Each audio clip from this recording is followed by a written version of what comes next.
Pois bem, gente, como eu havia anunciado de manhã, né, e semana passada também anunciei, que hoje o informativo policial hoje seria em horário diferente, né? Como a gente anuncia sempre aí, que é toda segunda-feira de 9 às 10 da manhã. Na verdade, a partir das 9, não é isso? E hoje seria em horário diferente, hoje a partir das 15 horas. E nós já estamos aqui, né, com o Sargento Lopes, ele que hoje, o assunto de hoje é sobre a Lei Maria da Penha. É um assunto que muitas pessoas às vezes não conhecem, às vezes só ouviu falar, outros nem ouviu falar, não sabe nada sobre ela. E hoje a gente está aqui para esclarecer as dúvidas sobre a Lei Maria da Penha. Então, uma boa tarde, Sargento Lopes. Boa tarde, Marcelo. Boa tarde, ouvintes da Rádio Expressão FM. Prazer estar aqui novamente com você. Prazer todo nosso. Obrigado aí por estar cedendo esse espaço para a gente, para estar comunicando com a comunidade e interagindo da melhor maneira possível. Verdade. Então, como eu anunciei que hoje a gente vai falar sobre a Lei Maria da Penha, então, para começar, o que compreende a Lei Maria da Penha? O que compreende ela? Marcelo, a Lei Maria da Penha é qualquer violência física ou psíquica contra um ser humano, né? E dentro de um ambiente de afetividade. Aí compreende uma relação desde uma relação de casamento, né, até uma relação de namoro. Também podendo se enquadrar nessa situação ex-namorados, ex-casados que por um passado tiveram um laço de afetividade e a agressão vem a ser cometida em função dessa afetividade que existiu entre as duas pessoas. Entendi. E como que surgiu a Lei Maria da Penha? Marcelo, é interessante essa Lei Maria da Penha. A mulher, ela entra no chamado grupo vulnerável, né? Que compreende aí as pessoas idosas, as crianças, as pessoas com deficiência física e as mulheres pela fragilidade, né? Fragilidade do sexo feminino, né? Não se compara às vezes uma força de um homem com a força de uma mulher, e nesse quesito a mulher leva desvantagem, né? Logicamente a gente tem que ressaltar que tem alguns fatos também envolvendo mulheres autoras de agressão, né? Mas a grande maioria das ocorrências policiais envolvendo esse fato compreende a mulher como vítima, né? A Lei Maria da Penha, ela surgiu a partir de um fato ocorrido com a senhora Maria da Penha Maia Fernandes, que é uma biofarmacêutica cearense. Ela durante um certo tempo ela foi casada com um professor, o senhor Antônio Herédia Viveiros. E a história da vida dela é que em 1983 ela sofreu uma tentativa de homicídio pelo marido e levou um tiro nas costas enquanto dormia. Dessa forma ela ficou paraplégica, né? Então, em 1983, é bom a gente prestar atenção nas datas, porque em 1983 ela já levou um tiro, né? Então o primeiro julgamento ocorreu 8 anos depois, né? Os advogados do réu recorreram em 91 e anulou o julgamento. Em 96 ele foi condenado a 10 anos de reclusão e recorreu da sentença. O que ocorre? Então estava tendo uma impunidade nessa questão. A dona Maria, ela procurou apoio a organizações não governamentais e acabou indo até a Corte Interamericana de Direitos Humanos, que condenou o Brasil aí por negligência e omissão no caso. É muito tempo para se julgar uma causa e o cidadão acabou ficando 2 anos. 2 anos, uma condenação de 2 anos e nem preso ele foi. O Brasil foi condenado a uma multa, não tem o valor exato aqui, a dona Maria foi contemplada com essa situação, né? E ganhou esse direito na Corte Interamericana. E a Corte Interamericana ela deu um prazo para o Brasil, né? tomar medidas que defendessem as mulheres numa situação como essa, né?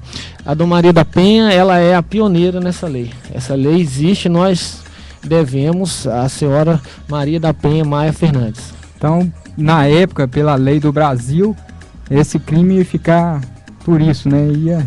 Ia ficar impune, graças à morosidade da justiça, né? As deficiências que nós temos no Departamento de Defesa Social.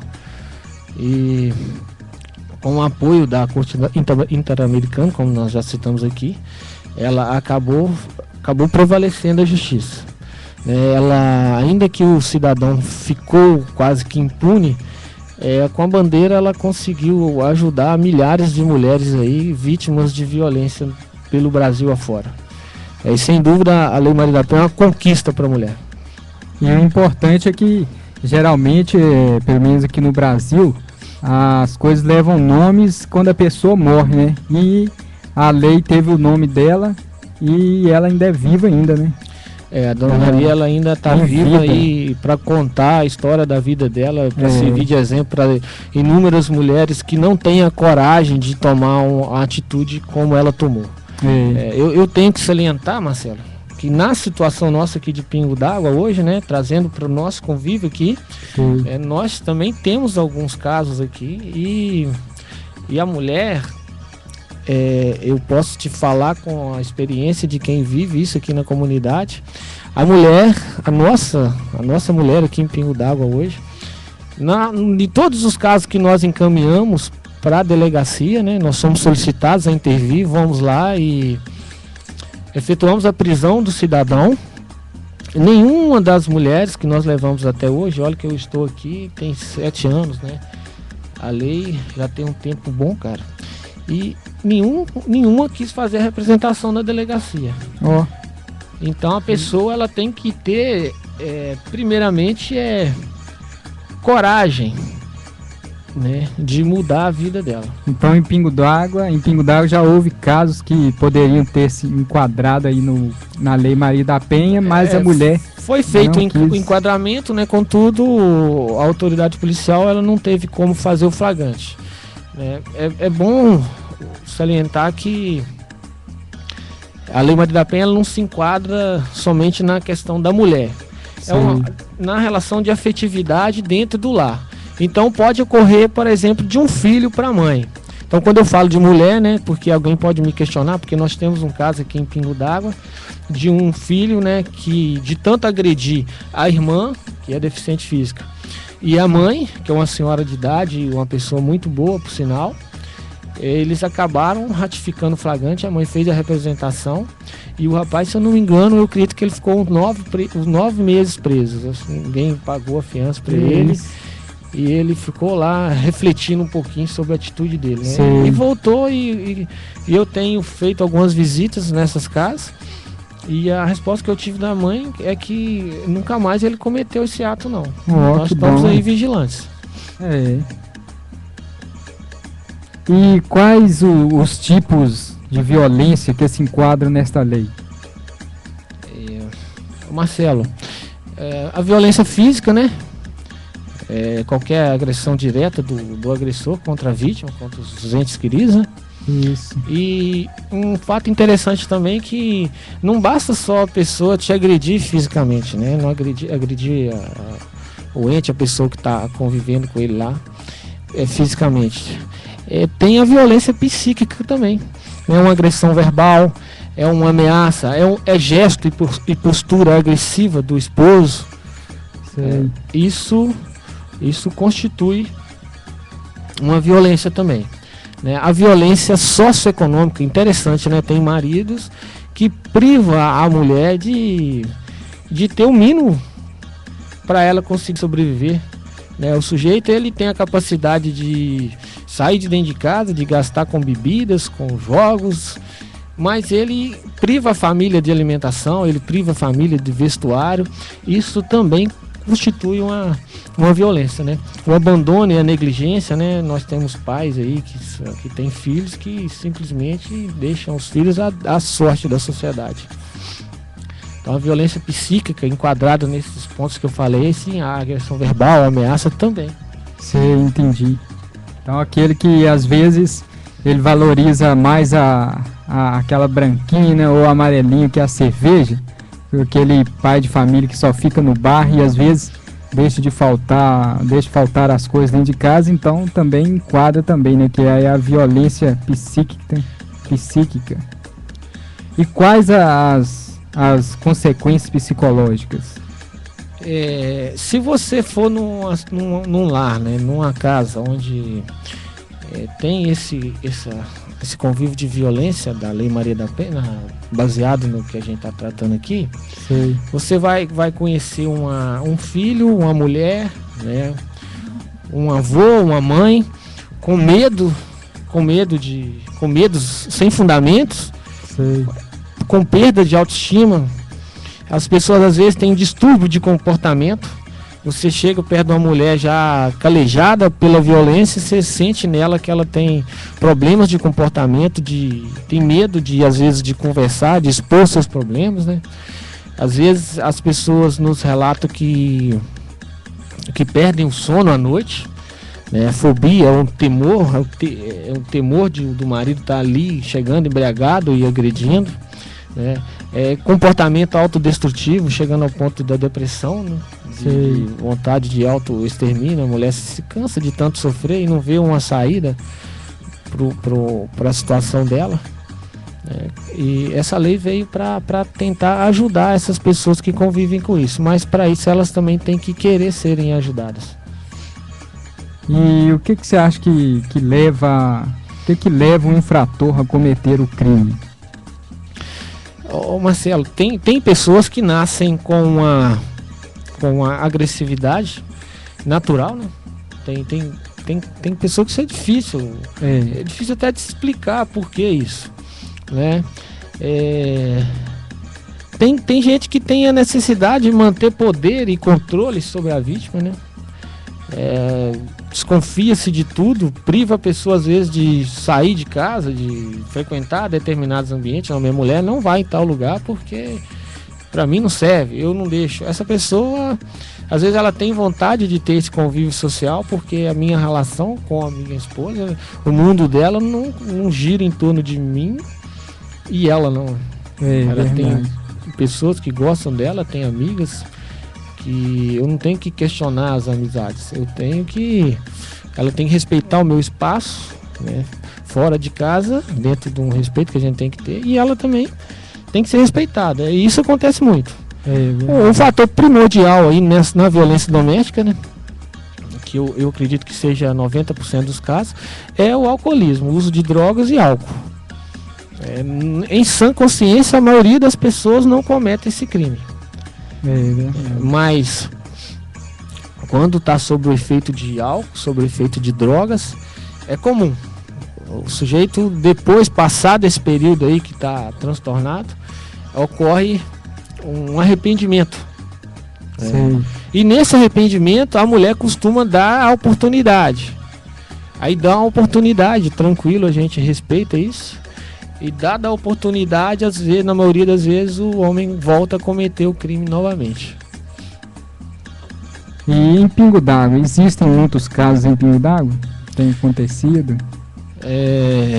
Nós temos alguns registros, né, de ocorrências envolvendo aí, enquadrando aí na Lei Maria da Penha.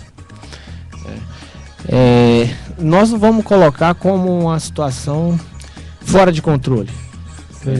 Mas só que a gente sabe também que existe um número de ocorrências que entra na nossa cifra negra. E são ocorrências em que a pessoa, de tanto acostumada a viver essa violência, ela nunca denunciou e fica com medo de denunciar, por medo do marido, por medo de magoar os filhos, né? Por medo de não ter um encaminhamento posterior, não saber o que fazer da vida. A gente reconhece que também não é fácil. E a mulher fica engolindo o sofrimento, né? Para si. É altamente nocivo para a saúde da pessoa, para a saúde psicológica da pessoa. Então nós temos, a gente sabe isso, temos uma cifra negra aqui dentro de Pingo d'Água. Às vezes as pessoas nos procuram, pessoas próximas dessas vítimas, vizinhos, amigos, nos procuram, geralmente num fato pretérito, num fato que já aconteceu, onde a gente já não tem ação de flagrante mais, e mesmo na questão da ação de flagrante, a mulher tem que querer. Então não adianta eu prender um cidadão aqui, pegar a nossa viatura e deslocar 60 quilômetros até Caratinga, e chegar lá, a mulher falou, não vou fazer a representação. É um trabalho perdido. Mas não obstante isso, nós também fazemos constantemente visitas às casas dessas pessoas que têm esse problema, para tentar minimizar a situação, né, de forma paliativa, para tentar evitar que essa pessoa chegue ao ponto de repetir a violência. Sei. Tem caso aqui em Pingo d'Água de tanta gente insistir com o cidadão lá para não cometer esse ato. Eu lembro muito bem aqui, sem poder citar nome, né, de eu ter que ficar visitando um cidadão aí de 3 em 3 dias, para ele sentir a presença da polícia militar, né, que a gente estava vigilante com a situação dele, né. Hoje o casal está separado, mas depois que nós fizemos essa intervenção, pelo período que eles estiveram juntos, nunca mais houve essa violência. Entendi. Então, para nós é melhor do que até encaminhando para frente. Muito mais. Então nós vamos para um intervalo comercial e já a gente volta aí com a terceira edição, né, do Informativo Policial. 3h28. Novidade é na 98. Expressão FM. 3h29. Daqui a pouco, a música volta no seu ritmo. Apoio Cultural. Já pensou?